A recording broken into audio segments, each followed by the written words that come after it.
Desvendado o maior mistério de One Piece, o nome do reino antigo. Luffy esteve lá e ninguém percebeu. Bora. O VH Café tá pronto?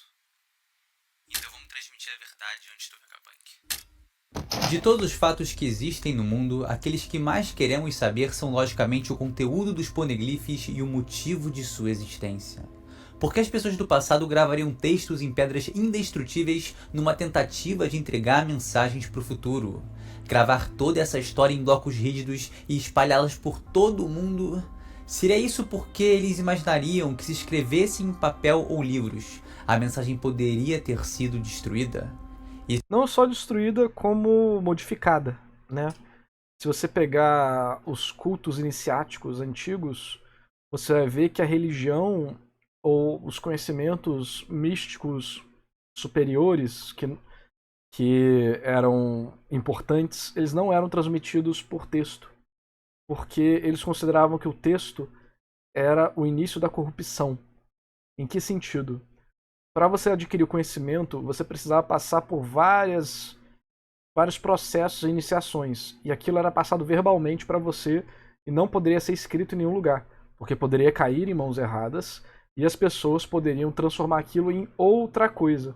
Quando o conhecimento só ficava dentro daqueles que passavam pelas provas e provavam ser merecedores, você fazia uma filtragem e mantinha, né, na tradição oral. Então existem alguns textos religiosos que têm uma autenticidade oral muito alta. Né? O povo, não, é só falar, eles só vão modificar. Mas não é exatamente assim que as coisas funcionavam. Então é bem interessante ver durante a humanidade, em várias culturas, como escrever era considerado diminuir o nível daquela coisa, registrar dessa forma. Por isso que dentro do imaginário popular, né, dá para fazer uma conexão do poneglifo e de uma língua bizarra com o fato dessa informação ser muito importante. Mas ela tem que ser importante para aquele que está preparado para ler, e não para qualquer um. Porque se for qualquer um, o resultado vai ser errado. Mas aquele que for capaz de juntar tudo isso e ler, independente de quem for, ele está capacitado para atingir aquilo. Não que exista uma classificação moral nisso, mas sim uma classificação de capacidade mesmo. Isso é a prova de quem quer que tenha escrito essas mensagens para nós. É tipo o Dr. Stone, a história da Byakuya só pode ser passada pela sacerdotisa. É um exemplo disso, né? É uma coisa que está dentro do imaginário cultural de quem procura sobre mito e coisas do tipo, né? O pajé que conta a história, né? O sábio e por aí vai. Óbvio. O próprio bardo, né? Tem essa questão na Europa. Isso é a prova de quem quer que tenha escrito essas mensagens para nós, obviamente, tinha inimigos. Se assumirmos que aquelas pessoas foram aniquiladas por seus adversários, é bem possível que esse inimigo tenha continuado a viver até os dias de hoje. Surpreendentemente, quando o século perdido acabou há 800 anos, o governo mundial veio a existir. Se os inimigos dessas pessoas derrotadas são o atual governo mundial, então o século perdido poderia muito bem ser uma parte inconveniente da história que o governo faria de tudo para esconder. Acho que isso aí todo mundo concorda nisso, né? Tipo, é a conclusão lógica. Eles querem esconder esse passado porque faz eles ficarem feios na história, né? Lendo os documentos do passado e alguns poneglyphs que encontramos, nós eventualmente descobrimos que um dia existiu uma outra nação que foi completamente obliterada. Mas os documentos confirmam a existência desse enorme reino. Eles possuíam um gigantesco poder, mas toda a informação sobre essa nação foi incansavelmente apagada da história. Provavelmente quando eles perceberam que estavam prestes a serem derrotados pelo poder de uma aliança que mais tarde seria conhecida como Governo Mundial, eles gravaram a verdade em pedras para se manterem cravadas na história até os dias de hoje. Esses são os poneglyphs que existem no nosso mundo. As armas ancestrais certamente são uma ameaça para esse universo, mas mais importante que isso, essa história certamente revelará a existência e as ideias desse reino. E isso representa uma ameaça inimaginável para o governo mundial, não é mesmo? A Robin tá com toda a lore só pra ela, não conta nada pra ninguém, safada. Ninguém pergunta pra ela também. Pois é, mano, eu falei isso outro dia na live e tava revoltado. Ela leu um monte de coisa e foda-se. Foda-se. Tu não precisa saber de nada. Ah, é revoltante, cara. Eu queria saber, mano. É muita pergunta em One Piece, o Oda só revela migalhas de conhecimento. Gorosei. Nós ainda não sabemos a natureza dessa ameaça até esclarecermos tudo. Mas a coisa mais essencial, que guarda a chave para todos os segredos, é o nome desse reino. Seu nome era... Lip morreu. F. 小原は知りすぎた。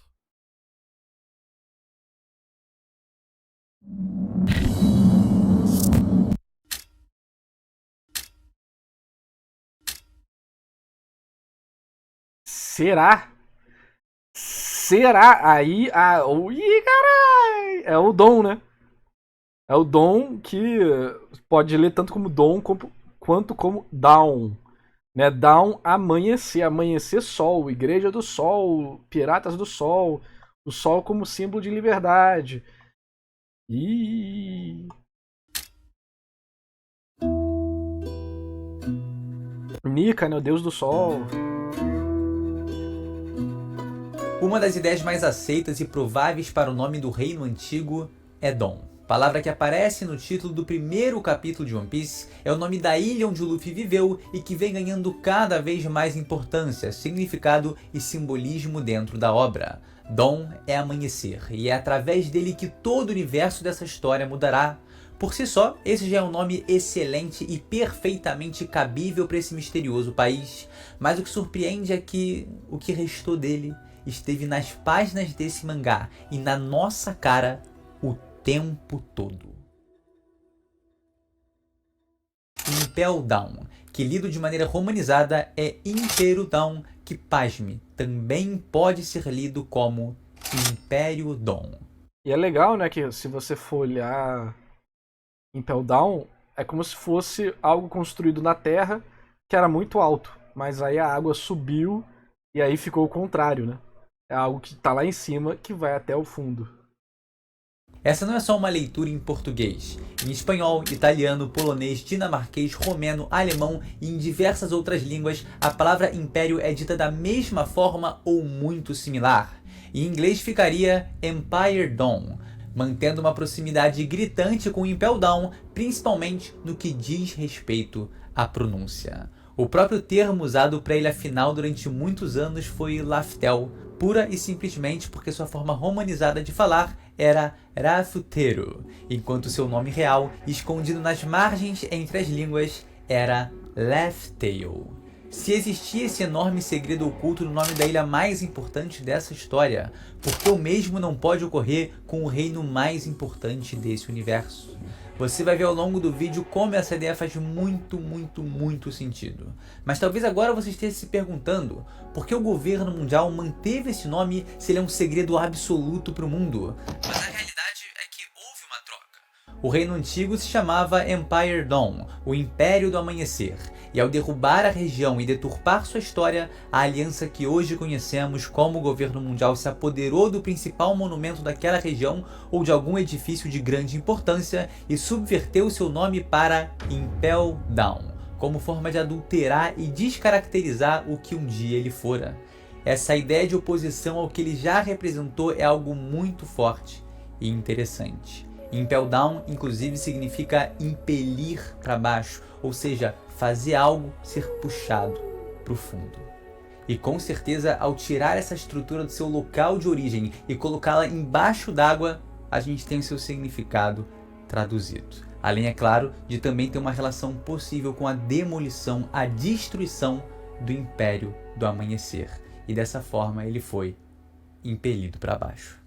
Hoje a reminiscência desse grande reino de liberdade, ou ele próprio, é a maior prisão do mundo. Algo que um dia foi o maior símbolo de esperança e libertação desse planeta, agora restringe sonhos e destrói o livre-arbítrio de todos. O reino antigo. Impel Down é o Império Dom, ou pelo menos uma parte fundamental dessa gigantesca nação. Partindo dessa pequena nuance presente nos nomes, um emaranhado de segmentos se abre para fundamentar ainda mais essa ideia e trazer uma nova visão sobre essa prisão. Impel Down é absurdamente colossal. Uma estrutura em forma de fortaleza muito maior que todos os palácios e castelos que já vimos em One Piece. Impel Down é enorme. Alguns níveis parecem até ilhas completas por si só, superando em tamanho muitas regiões que já vimos dentro da obra. A construção desse edifício fora d'água já parece quase inviável. Tipo, uma coisa que eu pensei quando tava lendo é a construção dessa parada é realmente bizarra, né? Existem várias coisas bizarras de One Piece, né? Enies Lobby é um ponto muito bizarro. A própria questão da terra em cima de Enies Lobby ali é bizarro. Tem o buraco, a parte da terra ali. Como a água sai de Wano é bizarro. Ah, narrador, porque a água enche e transborda. Sim, mas enche como caralhos? Não é pela chuva. Como que enche aquela porra? É outro mistério. Impel Down é bizarramente estranha também, quando você para pra olhar. Porque como que se constrói um negócio desse, né, no mar? Você fecha tudo, você sela aquela região, botando, né, uma madeira ou alguma coisa, né, pra fazer ali um círculo assim, pá, assim. E aí depois você drena a água pra fora e começa a construção ali dentro. É basicamente assim que se faz esses processos. Então, como que eles construíram o Impel Down inteiro, sabe? Uma construção muito megalomaníaca. Que já na terra seria difícil, na água ainda, puta que pariu. Visto que nem mesmo o castelo de Pangeia é tão grande assim.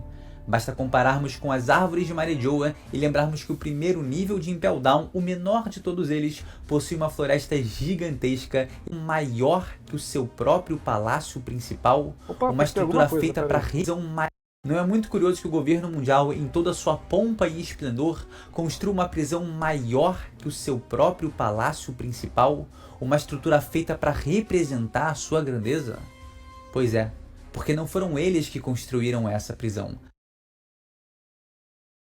Olha, ok, eu entendo esse lado do argumento, mas também tem. Se você tem que prender os criminosos mais complicados e poderosos do mundo, que podem acabar com seu governo facilmente, você precisa de alguma coisa muito forte pra proteger eles, né? E se a gente lembrar, a proteção de Impel Down não faz sentido nenhum. Ah, mas o Magellan, foda-se o Magalhães, mano. Ele é foda e tal, caralho, mas olha só o resto que tá lá em Impel Down, sabe? Tanto é que o cara tava no banheiro cagando e acabou. Acabou Impel Down. Não vou entrar nessa discussão porque a gente sabe que quando a questão é organização militar, o Oda falou: eu prefiro a história. Eu prefiro a história do que a lógica. E é muito válido. Menos dentro d'água. E pelos detalhes que sua arquitetura mostra, é completamente improvável. Diria até impossível. A primeira coisa que eu quero te provar aqui é isso. Impel Down é uma construção feita fora d'água e colocada para dentro. Uma estrutura que data de 800 anos atrás e vem diretamente do Reino Antigo. Detalhes da construção. Essa estrutura colossal possui ameias e amoradas em seu interior e exterior, algo que não faz sentido nenhum. Qual o propósito de ter esses parapeitos dentados debaixo d'água? Nenhum se for para uma construção mergulhada no oceano, a menos que ela tenha sido construída com o objetivo de funcionar como um edifício de defesa normal. É verdade. Sem estar imerso no mar.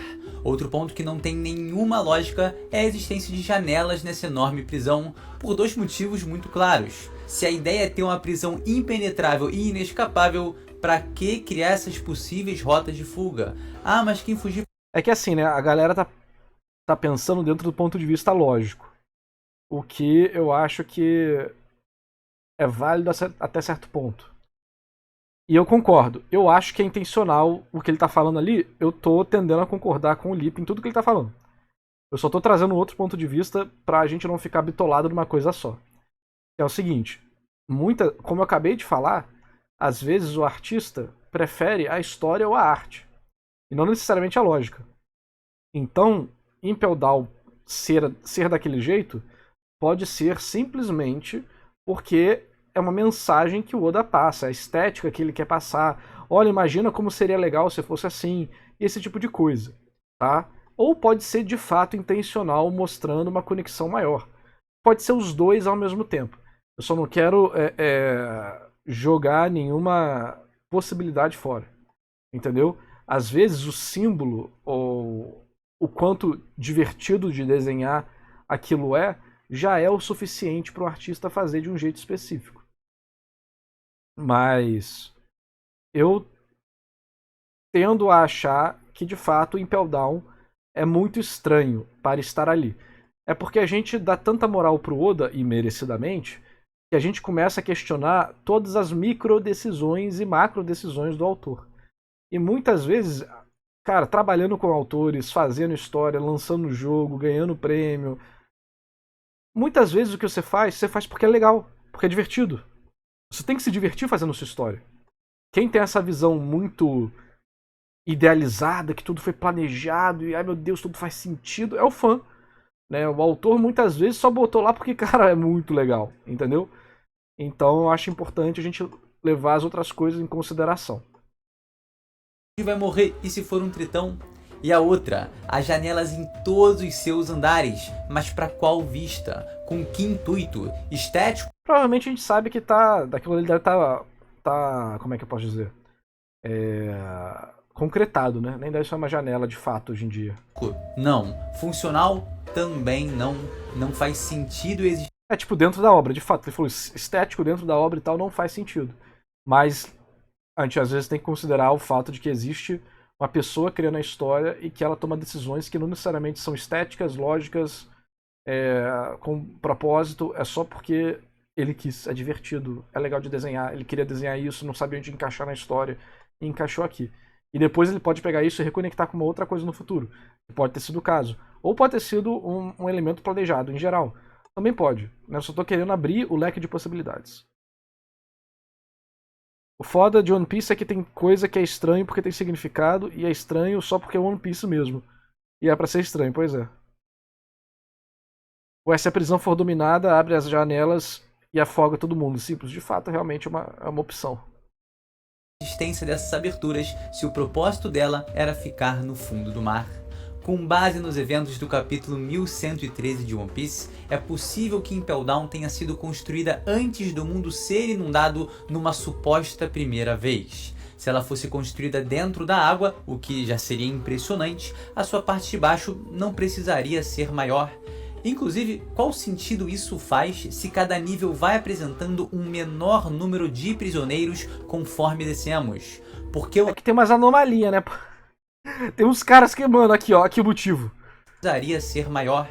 Inclusive, qual sentido? Aqui o motivo. Olha o tamanho, mano. O que o Oda faz uns humanos de 35 metros de altura, porra. O cara é gordo, igual um prédio. Tá aí o motivo, né? Que sentido isso faz se cada nível vai apresentando Só tem anomalia. menor número de prisioneiros conforme descemos? Porque o andar com menos criminosos seria o maior? Porque o menor andar seria o com mais encarcerados? Vê que não faz sentido? Ela não foi construída para ser uma prisão, mas sim uma enorme fortaleza. Detalhe que o seu próprio topo por si só já é um castelo. Também é muito legal notar como que, pelo menos no nível do deserto, as celas da prisão foram construídas como se fosse uma grande vila. As escadarias, entradas, passagens, ela realmente parece parte de uma cidade real. E com a possibilidade dessa enorme estrutura ser o principal castelo do Reino Antigo, a gente tem uma revelação de explodir a cabeça. Aqui, o simbolismo ganha muita força e a ideia de oposição ao que ela deveria ser e acabou se tornando, se torna absurdamente interessante. Impel Down era uma torre de Babel que se tornou o inferno de Dante. A Bíblia Sagrada e a Divina Comédia de Dante Alighieri são incontestavelmente duas das maiores obras literárias da humanidade. E Eiichiro Oda, que também escreve uma das maiores obras literárias da humanidade, calma lá, calma. Dos nossos tempos recentes? Talvez, ok. Mas calma. já usou como referência essas duas histórias em seu universo. Impel Down, se essa teoria for verdade, é capaz de trazer a junção desses dois conceitos de uma maneira muito criativa. O primeiro ponto... Tipo, eu acho que é a obra ficcional moderna que está mais próxima de se tornar uma odisseia moderna. Das obras pops, eu acho que é a mais próxima de ser condensada e passada pra frente como uma, um marco, né? Dos mangás, eu acho que é. Dos mangás, eu acho que é. Não é a história que eu prefiro, mas eu acho que, observando por parâmetros mais, né, lógicos, One Piece, de fato, deve ser a história mais próxima de se tornar um clássico que vai durar durante muitos e muitos e muitos e muitos anos. Da humanidade inteira, por mais que eu não tenha lido muitos dos clássicos importantes, eu dei uma estudada, sei a importância, o que ele mudou no mundo, porque o clássico ele não é só um clássico pela qualidade dele. Normalmente ele consegue fazer um marco na forma que aquilo é escrito no futuro.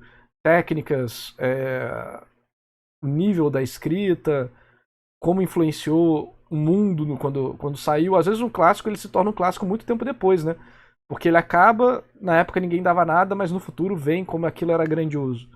Então também tem isso. Mas assim, eu acho que One Piece, sim, é talvez a obra ficcional pop mais relevante nesse tipo de métrica. Game of Thrones é livro, não é mangá. Eu tô falando de mangá especificamente. Agora, se quiser botar livro, cara, eu acho que os livros de Game of Thrones são incríveis. Mas a série desvia muito do livro. E a série que é mais reconhecida. E a série é uma bosta. Então, observando o impacto cultural, impacto midiático, impacto no estudo, eu acho que o One Piece, por ter uma exposição muito grande e um nível bem constante de qualidade, e você tem uma mídia específica que é o foco, e ela é por si só muito popular, que tipo, os livros de Game of Thrones são populares. Mas eu acho que o mangá de One Piece é mais, pelo menos na minha impressão, na minha bolha, eu posso estar enganado. Claro que chama atenção é a semelhança gritante das representações da Torre de Babel. Apesar de eu preferir a escrita do George Martin, do George Martin, eu achei que tinha falado Tolkien, depois eu corrigi para Martin, mas eu tinha falado George Martin mesmo. Eu prefiro a escrita do George Martin do que a escrita do Eiichiro Oda, por exemplo. C.S. Lewis também é muito importante, mas se for pegar que assim, George Martin não escreveu um livro para ser mídia pop, sabe? Ele escreveu um livro, porra, super interessante, foda o caralho, só que não era para ser um livrozinho pop para aparecer no ranking das donas de casa que lêem livro, sabe? Não foi 50 tons de cinza, sabe? Não, era um livro de fantasia que só nerdola pesadão lia. Entendeu? One Piece é uma obra que é para ser mais acessível por muito mais pessoas. Por isso eu considero One Piece uma obra pop e Crônicas de Gelo e Fogo não uma obra pop. Entendeu? A J.K. Rowling é uma obra pop. Eu pessoalmente acho One Piece muito mais interessante do que Harry Potter. E eu acho que One Piece tem muito mais simbolismos e profundidade narrativa comparativamente do que Harry Potter. Porque Harry Potter é uma obra fechada, sai um livro fechado, né? Pá. Aí sai outro livro fechado, pá. O mangá é escrito toda semana. Então são métricas diferentes que eu tenho que usar. Por isso que eu falo comparativamente, eu não tô falando que é objetivamente. Tá? Pelo fato do Oda precisar fazer semanalmente, eu acho que é um esforço muito maior. Então, eu acho que Harry Potter vai permanecer sendo uma obra muito popular para jovens e quem cresceu com aquilo, mas e vai ser usado como estudo de vez em quando para algumas pessoas, mas eu acho que One Piece vai se sedimentar como obra pop mais relevante do nosso mundo contemporâneo. Com a grande prisão do governo mundial. Mas não só isso. Para entendermos melhor, é importante saber exatamente o que foi a Torre de Babel. O mito conta que após o dilúvio, um grupo de pessoas caminhou para o leste, que curiosamente é o mar onde Luffy nasceu, e se fixou em um determinado local. Isso é coincidência pura. Aí é igual eu falei na outra teoria, você já tem um monte de ponto que forma uma reta perfeita. Olímpio, não adiciona, meu Deus do céu, outra coisa. No outro vídeo eu falei, a personagem não muda de roupa. O Luffy muda de roupa em todo o arco. Primeiro que isso é mentira, não é em todo o arco. Isso começou a ser mais comum no pós-time skip. Pré-time skip ele mudava a roupa de vez em quando. Tá? Aí já... O Usopp, por exemplo, ficou com a mesma roupa quase a história toda. Então, personagem secundário, principalmente, não pode mudar de roupa, porque aquilo é a identidade visual dele. Tá? Então, eles tendem a ficar com a mesma roupa sempre. Mudanças de roupa ocorrem em mudanças de etapa. Tudo bem que no vídeo eu falei de uma forma e não pensei um pouco além ali do que a gente estava conversando, e com certeza todo mundo me corrigiu nos comentários. Mas melhorando o que eu falei, né, mudanças de roupa ocorrem em mudanças de etapa importante para que o leitor identifique a progressão da história. Um secundário que apareceu 3 vezes em 1100 capítulos tá com a mesma roupa, é porque ele é só um secundário que apareceu em 1100 capítulos. E estatisticamente quer dizer isso. Se você quer ir no 1% de que ele mudou tá com a mesma roupa porque foi no mesmo dia, tudo bem, não tem problema. E uma coisa não anula a outra. Eu só tô falando que, normalmente, personagens em mídia de desenho tendem a não mudar de roupa por questões de identidade visual e questões de desenho. Porque é mais complicado você ficar mudando a roupa do personagem. Você ter uma roupa padronizada facilita o seu processo de criação de capítulo. E quando ocorre a mudança, significa alguma coisa para o leitor, mostrar progresso, barará, pereré. E quanto menos relevante é um personagem, mais dificilmente ele vai mudar a roupa. Só se normalmente acompanhar alguma mudança também relevante. Né? Então, era mais ou menos isso que eu estava querendo dizer.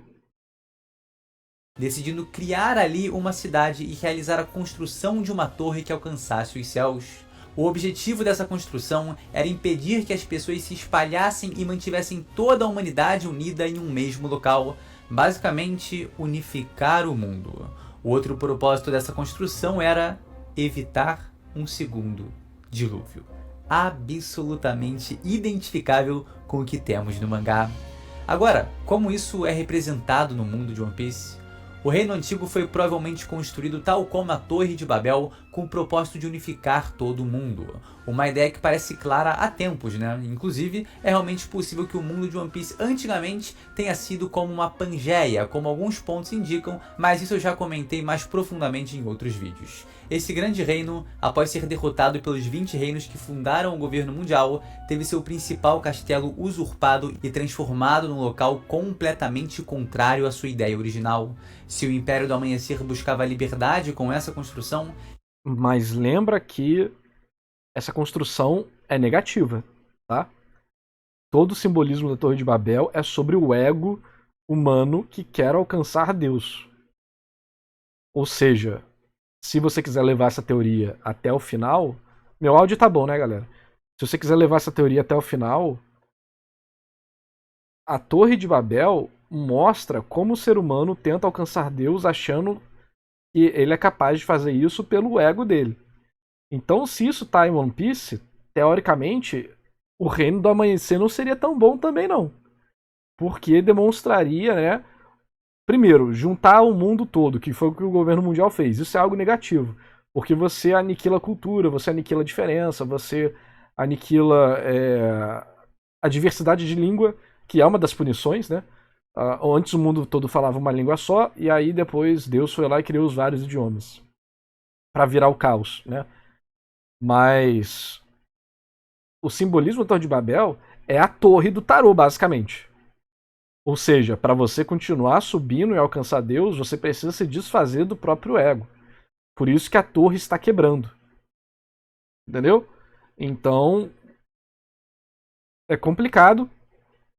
Isso aí para o mundo de One Piece. Quer dizer, então, que aqui o livro está pintando, nossa, a Torre de Babel significava liberdade e tal, mas não, a Torre de Babel não significava nada disso. Aqui no mundo de One Piece, né, que ele estaria falando, né? O reino do amanhecer.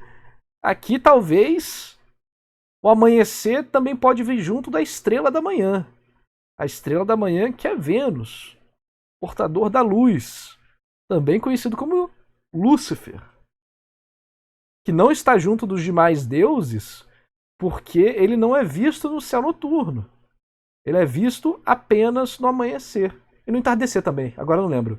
Ou seja, o equivalente a Prometeus, que vem com fogo para a humanidade, mas é punido pelo ato de roubar a centelha divina. Essa é a estrela da manhã. Então, Será que o amanhecer de One Piece vai ter uma estrela da manhã também? E aí? Fica um mistério. Então, ó, eu tô ficando com o pé atrás nesse reino de Dawn. O MF falou que não conseguiu transformar Joy Boy em rei. MF ou Emet, que você acha que é a pronúncia mais correta do hebraico, é a palavra para verdade. Era uma palavra usada para dar vida a golems, robôs mágicos, basicamente. Né? E aí você vê como o Vegapunk dividiu os seus cérebros, e a gente tem Lilith ali, Lilith, que tem vários contextos. Tem um contexto babilônico, sumério, sobre as Lilitu, ou as Lilith, que seriam coisas parecidas com súcubos. Mas também tem a Lilith do contexto judaico-cristão, especificamente do cultismo judaico, que é Lilith, a esposa de Samael. Você também vai ter a Lilith equivalente a Inanna, Ereshkigal e a outra deusa que eu não lembro lá. Mas também tem a Lilith, esposa de Samael, que foi a primeira esposa de Adão, se recusou a ficar por baixo, foi embora, Deus manda 3 anjos pica das galáxias lá com ela, ela não volta, mas ela faz, né, tipo, eles fazem um selo, né, e aí Lilith tira a vida de 100 bebês todos os dias. Mas se você falar os nomes específicos lá, ela vai embora. Que é o nome dos 3 anjos que foram atrás dela. E aí a gente vê Lilith, The Evil, que é o subtexto dela, não é? Ali o título dela. The Evil, porque é o primeiro mal. Que isso é uma interpretação que você tem 2 histórias de criação no Gênesis, se você olhar. Primeiro Deus fala que cria o homem e a mulher do barro, depois ele fala que cria a mulher da costela de Adão. E aí a primeira mulher seria Lilith. E aí é a representação ali em One Piece The Evil. Então você tem várias paradas de misticismo judaico em Egghead. E aí, se quiser juntar com isso aqui também, tô achando que talvez o Joy Boy, será que o Joy Boy era bonzinho mesmo? Agora eu tô na dúvida, hein, rapaz?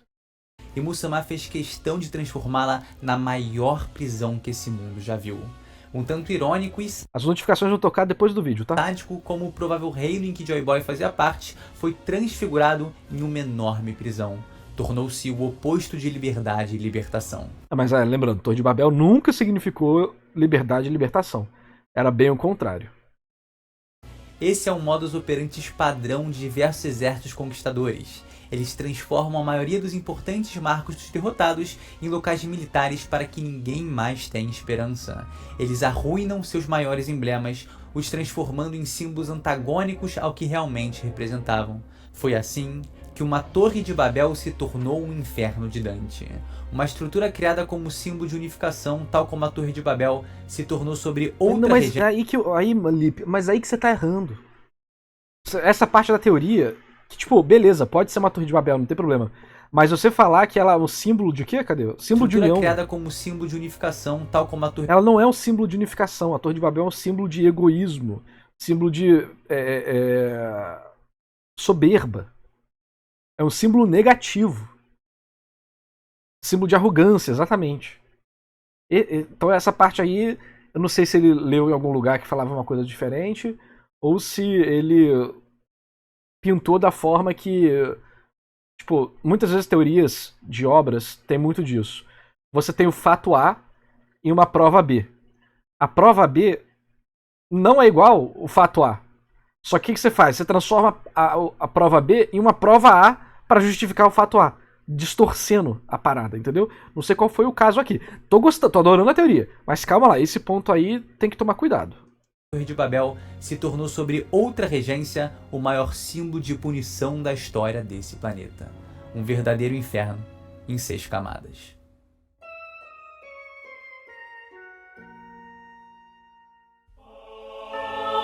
Foi então que os prisioneiros... Talvez essa Torre de Babel fique no sentido de alcançar os deuses e desafiá-los. Só que a gente nem sabe qual a figura dos deuses antigos. No máximo Nika, que era positivo. Aí você pode falar, uma torre pra alcançar Nika e ficar junto dele e tal. E no contexto positivo, mas esse já, tá vendo? Você começa a fazer, tipo, você tá usando uma coisa que não existe na obra pra tentar justificar uma interpretação errônea da Torre de Babel, que tá teoricamente sendo aplicada dentro de One Piece pra falar que aquilo era um símbolo de união. Tá vendo o quanto de coisa que não existe a pessoa aqui no chat acaba falando, pra você ver as camadas de inconsistência. Isso em uma teoria séria não seria considerado jamais, esse processo de pensamento.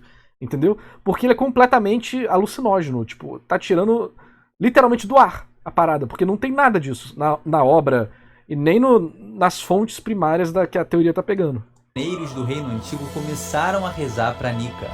Olha que legal que a gente consegue conceber aqui através desse pensamento. É dito que os prisioneiros rezavam para Nika buscando a salvação e liberdade. Essa é uma parte muito ruim da história. Muito ruim, muito ruim, muito ruim. Esse random aleatório, a luta dele serve puramente para ele fazer maior exposição sobre Nika, jogando uma informação completamente random na nossa cara, numa conversa que não faz o mínimo de sentido, falando pro Jinbei, né? Sendo que o Oda, se realmente tivesse planejado alguma coisa desse tipo, teve 20, 30 capítulos para mencionar qualquer coisa de Nika em Impel Down. Então essa parte aqui, dá pra ver como foi forçado isso aí, não estava planejado pelo Oda, e ele tá fazendo uma quantidade enorme de retcon pra isso. Que isso, mó legal, ele não é random, cara. Sofreu as consequências do Shanks. O cara, você nem lembra o nome dele, mano. Mas não sabemos qual é a origem dessa crença. O mito do Deus do Sol vem de Elbaf. Mas quando humanos, bucaneiros, tritões e outras raças passaram a clamar pela ajuda de Nika, provavelmente após o surgimento de Joy Boy, que possuía os poderes do Rei do Sol. Legal que tem essas imagens que a galera usa pro Joy Boy, usei também na minha thumb. Ele claramente lutou nessa grande guerra do passado e conquistou muito. Quem? Quem que vocês estão falando? Quem? Vocês estão perguntando quem? Eu também não sei quem é não, pô. O cara é random. Vocês estão quem é exatamente quem? Não sei. Dos aliados, se tornando uma verdadeira figura de esperança. Seu nome era Joy Boy, mas com certeza o mito de seus poderes de Nika também se propagou pelo mundo. E aí que entra o questionamento. Será que após a derrota de Joy Boy e a ascensão do governo mundial, os residentes dessa civilização antiga foram aprisionados no seu próprio reino transformado em prisão e a partir daí começaram a rezar pelo seu salvador Nika para que ele viesse e os resgatasse? Isso seria uma justificativa muito interessante para a origem de Nika como uma espécie de santo entre os prisioneiros. Os primeiros... Sim. E seria melhor ainda se o Oda tivesse botado isso na história de fato, não tirado daquele lugar do nada em um ano. Os encarcerados em Impel Down não rezavam por uma divindade, rezavam por um aliado, por um herói da época, torcendo para que ele ressurgisse e o salvasse desse terrível cenário. Assim, surgiu o mito do Deus do Sol como um libertador dos oprimidos, e não apenas como uma figura de Elbaf. Para exemplificar melhor, é só pensarmos em um cenário em que hoje Luffy seja derrotado e todos os seus aliados sejam encarcerados em só um lugar. Por quem vocês acham que o Momonosuke iria clamar? Por quem vocês acham que a Vivi iria chamar? Por quem vocês acham que a Shirahoshi ia implorar? E a Hancock e o Kinemon? Exatamente pelo Deus do Sol, pouco a pouco influenciando mais pessoas a também apelarem para Nika. É um cenário realmente devastador. Os primeiros residentes de Impel Down foram os cidadãos do Reino Antigo que foram capturados e... Calma. Já tá considerando que é fato, já é fato, virou fato. Mano, o povo emociona muito. Não, já é. Os primeiros residentes de Impel Down foram os moradores do Reino de Down, tá determinado já. Calma, faz muito sentido. Se me perguntassem, se One Piece acabasse e não revelasse essas informações e me perguntassem o que você acha que é, eu falaria, eu acho que é igual o vídeo que o Lipe falou. Faz muito sentido lógico. Passaram seus últimos dias orando a Nika para salvá-los. As vozes que clamavam pela ajuda de Joy Boy pouco a pouco foram sendo silenciadas, até que o bradar pela ajuda dessa figura lendária acabou se tornando apenas um sussurro que atravessou as eras, mas nunca deixou de existir no coração de escravos. O que era uma torre para alcançar o céu e a liberdade de todos, virou um inferno da mais plena e pura agonia e tortura. É Imu-sama e os 5 Gorosei usando a própria casa dos antigos residentes para aprisioná-los e torturá-los por estarem ao lado de Joy Boy. Isso é algo que os dragões celestiais definitivamente fariam. Outro ponto importante de ser mencionado é a localização de Impel Down, que está estabelecida em uma região muito específica e diferente do mundo, com detalhes únicos e uma composição muito peculiar. A zona da corrente Tarai, Enies Lobby, Marineford, Impel Down e redondezas. Para quem não se lembra, a prisão submarina faz parte de um complexo muito único no universo de One Piece, a corrente Tarai, que conecta o antigo A principal corrente tarada, que isso? ao quartel-general da Marinha, a Ilha da Justiça e a maior cadeia do mundo. O que chama muita atenção aqui é que essa é uma zona muito importante para o governo mundial, onde ele fez questão de possuir 3 edifícios para cada uma das suas ramificações mais importantes. A Marinha, responsável por Marineford, Bucha. Enies Lobby, responsável pela área judiciária, Bucha 2. e Impel Down, responsável pelo sistema Bucha carcerário. 3. Em relação à prisão, Parte mais importante ali do governo mundial, tudo bucha. já vimos como a conexão com o reino antigo pode ser poderosa, mas suas redondezas também fortalecem essa ideia.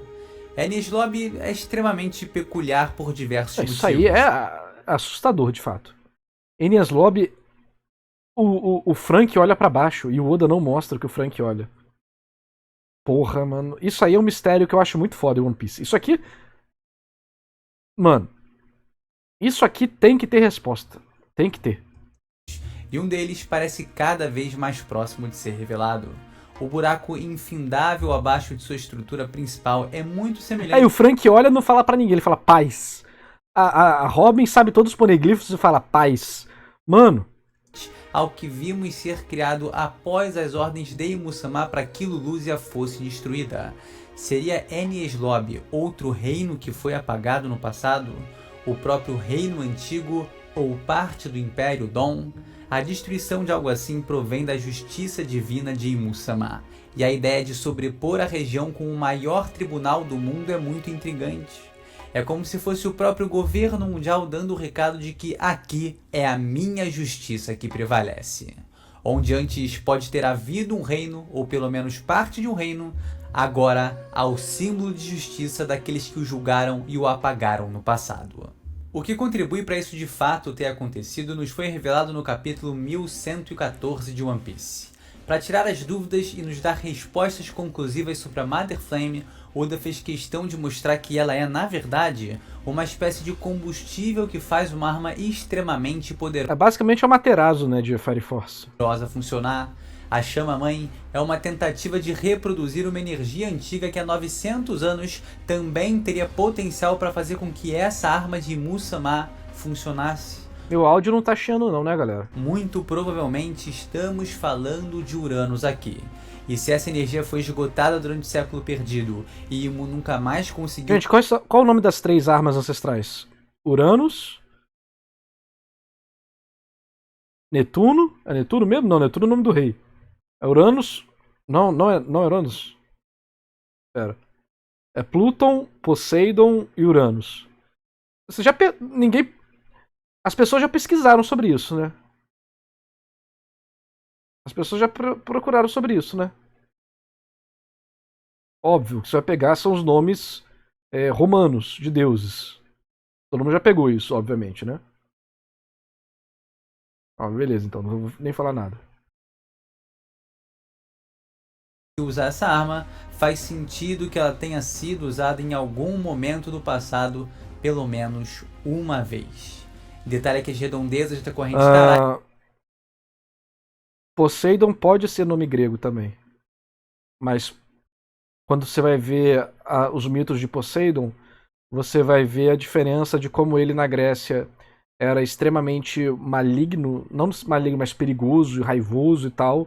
E você vai ver que na redenção romana dele, ele é muito mais positivo, dos bons ventos, da colheita e o caralho. Por quê? Porque os romanos dominaram o mar. Aí a percepção sobre esse elemento da natureza personificado em um deus muda.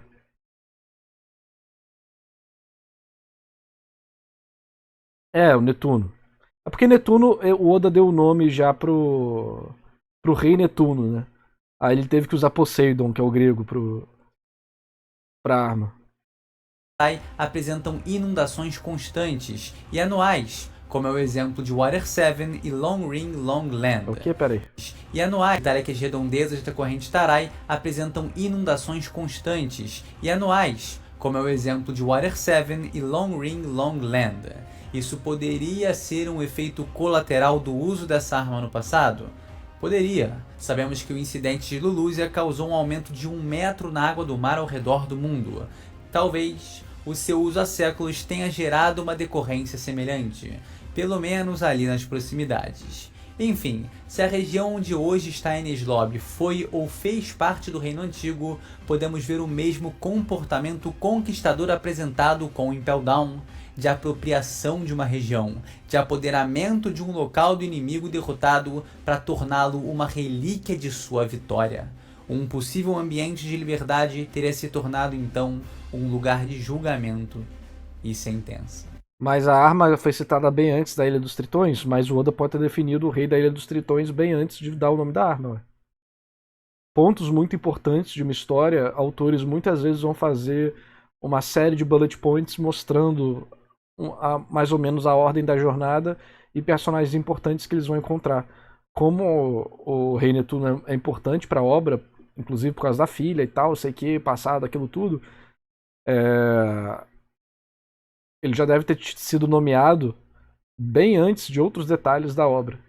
É muito normal que isso aconteça. Eu não posso prever, não posso falar que foi isso, mas eu acho provável que possa ter sido algo do tipo. Ainda existe o detalhe de Enies Lobby estar sempre sol, né? Eu sinto que isso pode ser... Isso é uma outra loucura, cara. Mano, se isso for respondido do SBS, mano, eu vou ser obrigado a ir no Japão, sentado lá do Odo e falar, cara, por que você respondeu isso, SBS? Não vou agredir ele não, fica tranquilo. Mas eu tenho que perguntar, mano. Pô, pelo amor de Deus. Um resquício do uso de Uranus no passado, ou o que quer que seja a arma de Imon. Nem faz sentido. Onde é que tá o sol ali? É um sol que deixa a luz o tempo todo? Tem dois sóis ali. Tem o sol do dia a dia e tem o sol que fica parado. Tem uma luz mística. Como é que fica dia o dia inteiro ali, mano? É tanta energia utilizada, né, que tem a ver com o Sol, como podemos ver com a Mother Flame, que a luminosidade permanente pode ser um resultante de seu uso. Agora, o próprio fato do Going Merry estar afundado naquela região parece ganhar um simbolismo ainda maior, né? O sonho dele era levar seus companheiros até o One Piece, onde eles descobririam a verdade do mundo. A realidade, no fim, é que ele foi capaz de conduzi-los até a região onde esses segredos, que agora são mistérios, foram escritos e destruídos. Onde jaz Going Merry, jaz resquícios do Reino Antigo. Será? Ou pelo menos, é uma região que possui suas semelhanças. Enfim, o que permanecia em Enies Lobby com certeza foi varrido do mapa, tal como o reino de Lulusia. Provavelmente por um motivo muito mais importante, porque se pararmos para pensar que até agora ela foi a única região que mostra esse mesmo buraco que vemos em Lulusia, é muito provável que tenha se tratado de uma ilha muito importante no passado. E vocês sabem de qual ilha eu tô falando. Ou pelo menos um poderoso aliado do Reino Antigo, né? Eu realmente acredito que Impel Down é de fato uma construção desse próspero império do passado. Esse é o meu headcanon. E a hipótese complementar a essa ideia, né, é que o que estava nesse local antes de Enies Lobby foi apagado, porque fazia parte do Reino Antigo de alguma forma. Talvez como um país aliado, talvez sendo o próprio Reino Antigo que teve seu principal castelo retirado e levado para o fundo do mar como uma grande prisão.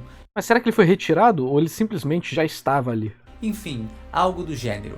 Então, por essa conexão poderosa com o Reino Antigo, independente de qual ela seja, o que existia antes em Enies Lobby nunca existiu.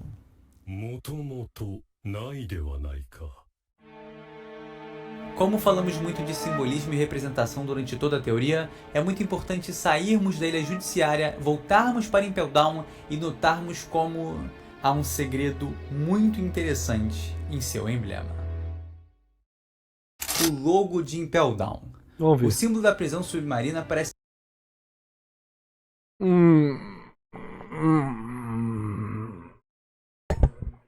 Parece uma letra grega. Você pode dizer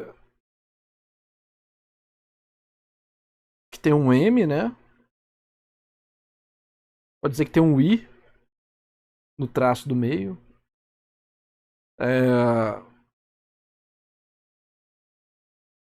Esse símbolo pode estar rotacionado. Era de um jeito, ficou de outro. Pode ser um tridente para baixo, mas não é exatamente um tridente porque tem uma forca para fora ali, tá vendo? Vai dizer que é um D mal enquadrado? Não, um D não é. Um D não é. Pode ser um tipo de kanji que foi modificado pelo Oda. Um E, eu acho difícil ser um E.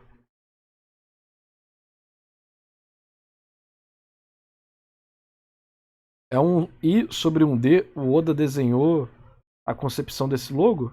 Então tá rotacionado, né? Um D com risco no meio. Vocês já viram um vídeo e estão falando, né? Aposto. Que mesmo assim um D fica meio estranho, né?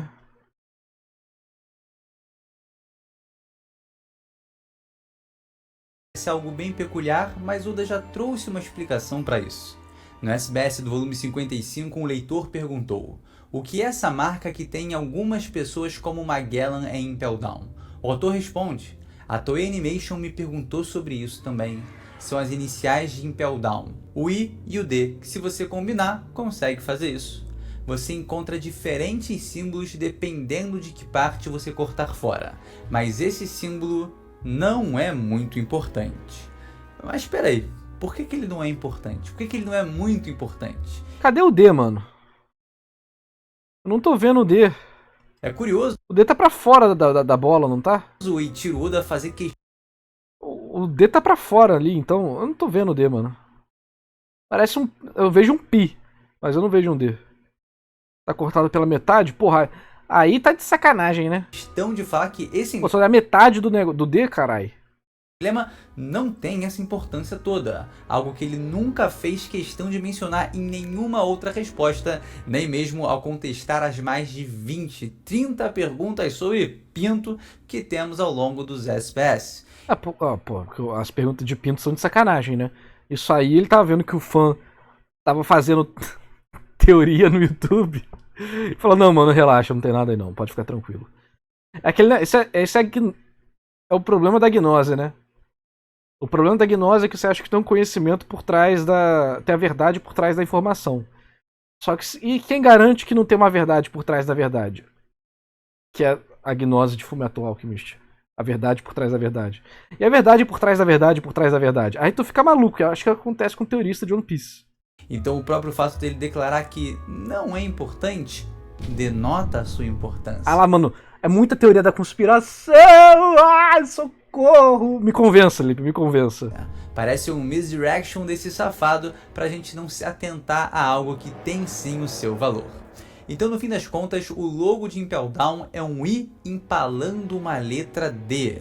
Isso, obviamente, se dá pelas iniciais de Impel Down, né? O I e o D, mas não deixa de ser uma coincidência intrigante, né?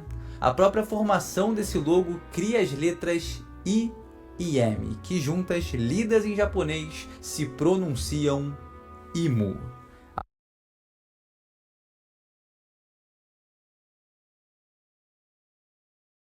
Não.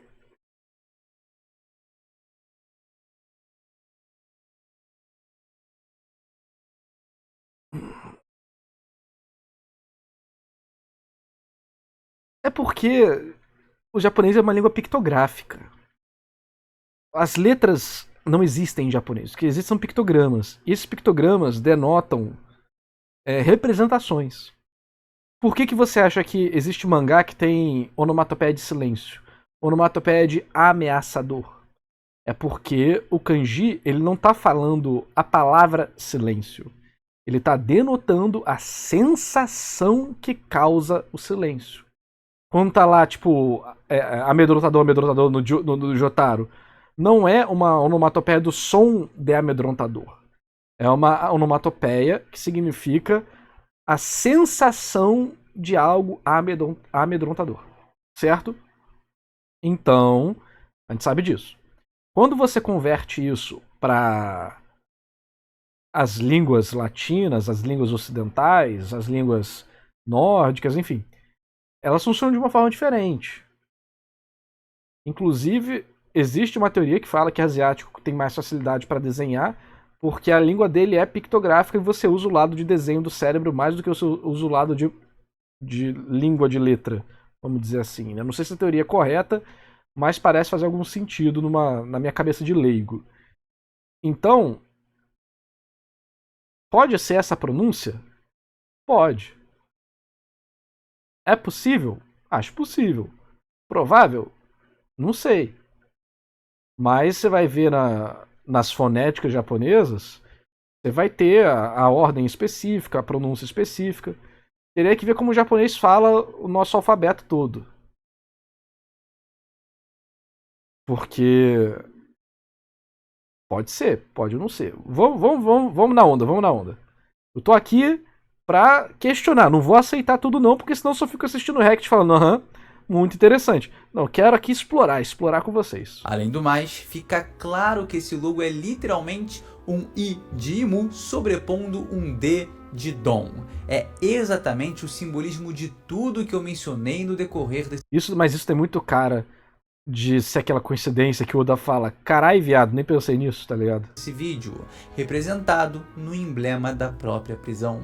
É a representação perfeita da vitória de Imu sobre os D no passado, ou uma vitória em cima do Império de Dawn. E para reforçar ainda mais essa ideia de usurpar um local e transformá-lo numa total oposição ao que ele significa, vemos que Imu-sama e os Gorosei tornaram esse monumento a imagem deles próprios. Recentemente eu trouxe uma teoria onde fica bem claro como cada nível de Impel Down representa um dos Gorosei e Imu-sama.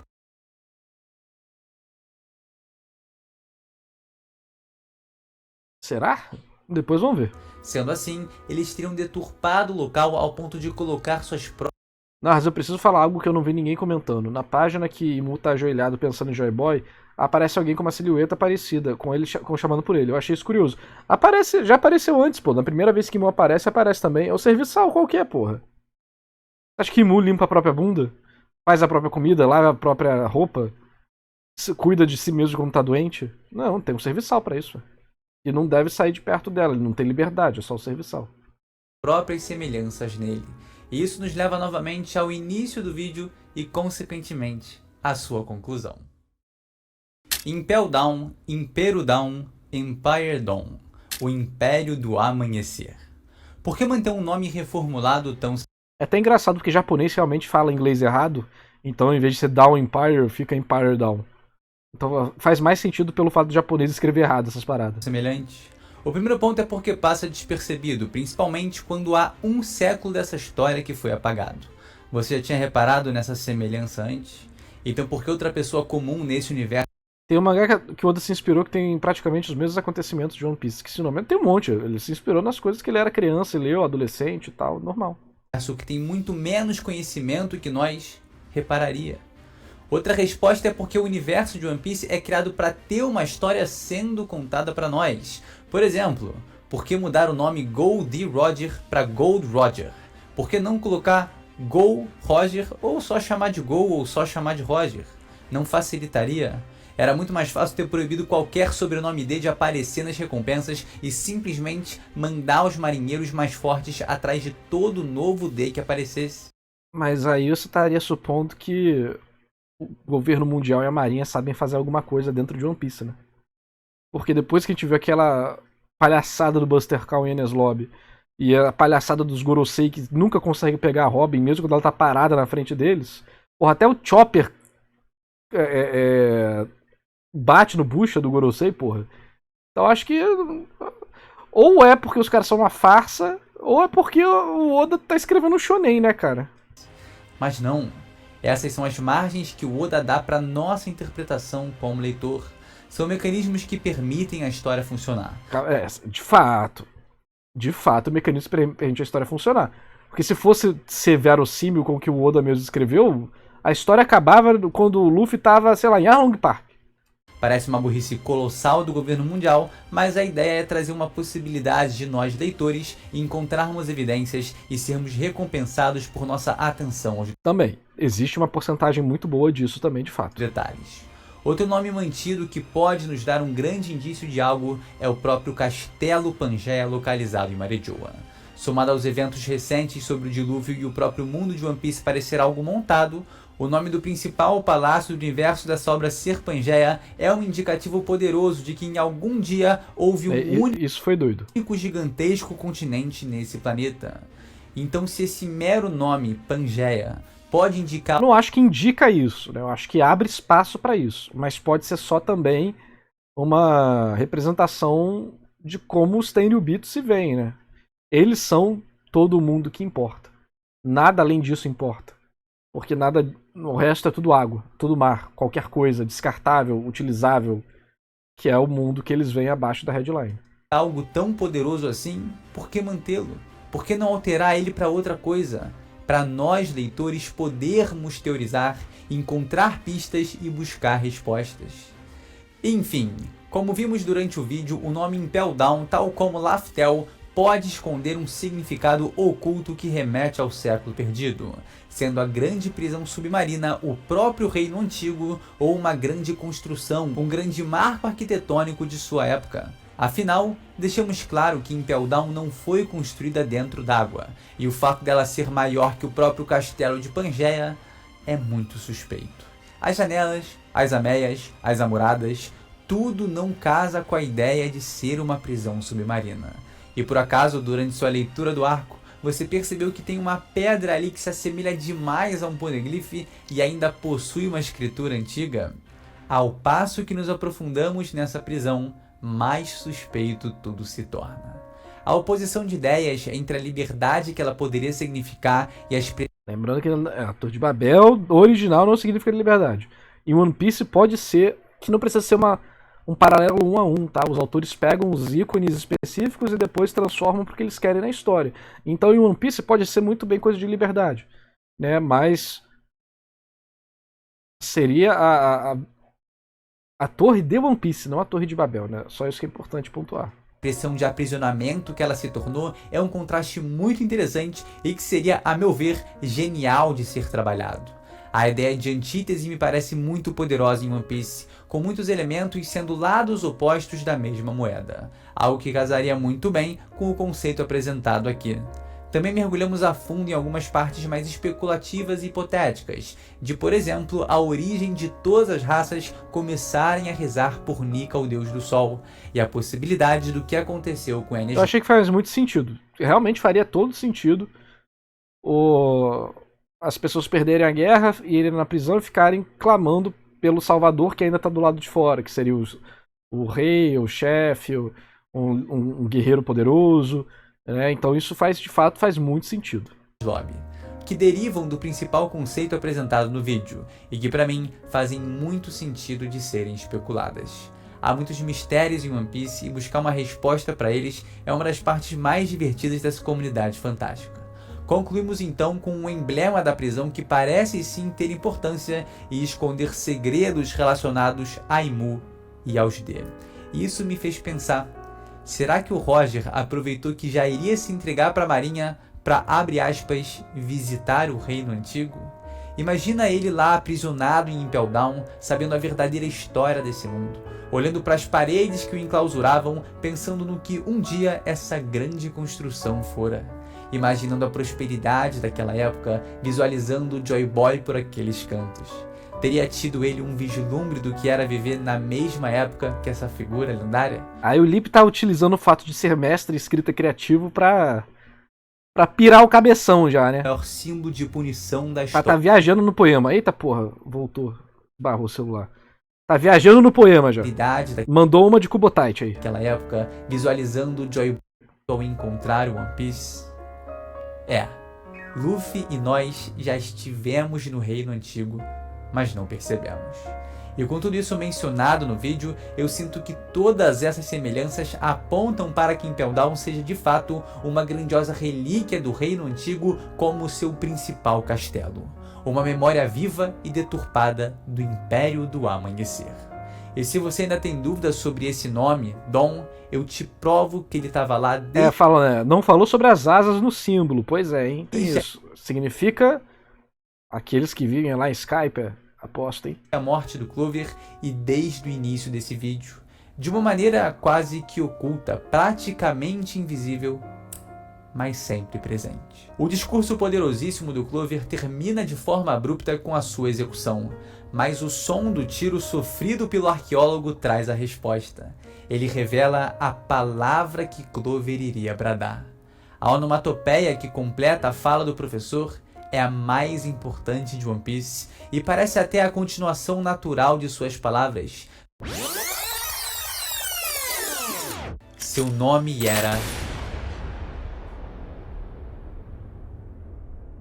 Que de fato dá pra ler das duas formas a escrita da onomatopeia. Parecia ser exatamente o que ele iria dizer. Dom, que se pronuncia exatamente igual a Dom. O nome do reino antigo é Dom, e saber que esse segredo tá lá desde o discurso do Clover é simplesmente fantástico. Naquele momento, caso ouvíssemos o nome, a gente não entenderia a sua importância, mas agora, com o Deus do Sol e a relevância crescente do amanhecer do Novo Mundo, fica claro que esse nome é a chave para tudo. Eiichiro Oda sabia disso desde o início. Sabia, pô. Tava no útero da mãe e já tinha escrito no Piece. Eu acho que o maior valor do Oda não é ele saber tudo. É ele conseguir improvisar e se replanejar durante os anos. Pra mim essa é a maior qualidade do Eiichiro Oda, mas ninguém... Parece que as pessoas... Não que seja o caso do Lippe aqui, que ele só tá... Né, ele tá replicando uma parada que todo mundo fala, né? Mas no sentido de, cara, o Oda é tão incrível por saber ajustar o mangá dele durante 20 e poucos anos. E ninguém fala disso. É como se ele tivesse planejado tudo. Isso mostra que a galera não sabe como uma história é feita semanalmente. Ou, né, constantemente. É completamente diferente. E eu acho que é muito mais assustador pra mim o Oda ser tão bom em reajustar e manter um planejamento sempre condizente com o que ele tá fazendo, mesmo que às vezes não tenha como fazer da forma que ele queira. Isso é sensacional, sabe? Pra mim é muito mais interessante do que... ele escreveu o One Piece inteiro como um livro e agora ele só tá, tipo, escrevendo o mangá, né? Que é o que tá na mente das pessoas. Ele já tem tudo pronto, num bloco de notas gigante, e depois ele só vai fazendo. Também é incrível pensar que Impel Down é uma relíquia desse reino antigo e que a gente já teve nessa lendária região sem perceber isso. Eu espero que essa teoria de fato se torne realidade e que você tenha gostado tanto dela quanto eu gostei de fazer. Eu gostei. Eu acho... O que ele me fez a pensar mesmo é que, de fato, existem vários elementos que mostram que Impel Down talvez seja uma construção que não é do governo mundial. É mais antiga do que o governo mundial. Isso é muito interessante. Eu acho isso muito legal. Então, o que eu tirei dessa teoria é isso.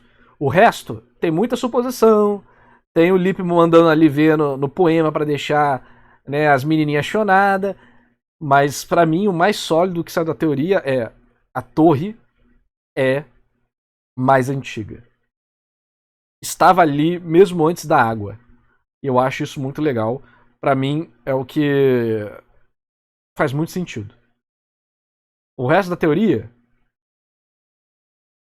eu achei que tentou pegar muitos pontos de lá pra cá, dali pra cá, que não eram necessários. Mas aí também o vídeo não ia ficar tão divertido como o vídeo, né? Porque o vídeo é muito bem editado, muito bem narrado, né? Tem várias suposições interessantes. A lógica dos caras rezarem pro cara que tá do lado de fora eu acho muito boa. Imagino que seja muito provável que possa ser exatamente esse o ponto, né? Que era um reino dali, que os primeiros prisioneiros do reino antigo foram presos ali, e que daí surgiu o culto a essa entidade. Acho isso muito legal, muito provável. Espero que o Oda de fato demonstre isso no mangá. Não isso necessariamente, pode ser diferente, mas que ele conte sobre como é de verdade. Fazê-la. Não esquece, por favor, de deixar aquele like se gostou do conteúdo e se inscrever no canal também para mais vídeos como esse, gente. Mas eu estou aqui como o advogado do diabo, né? Mas muito bom, muito bom, muito bom. Ótimo vídeo, né? Bem recente também, então tá com várias informações que a galera tá... Olha lá. Ai, cara, as thumb, mano. Eu amo essas thumb, cadê? Olha só isso aqui. Joy Boy é o culpado. Aí que tem a Imu bizarra aqui matando. Mano, as thumbs são de altíssimo valor, cara. Tá maluco. Um dragão de 3 cabeças aqui. O ovo do Roger, mano. Eu tenho que ver tudo isso depois. Eu tenho que ficar dentro das teorias de One Piece. Muito bom, muito bom.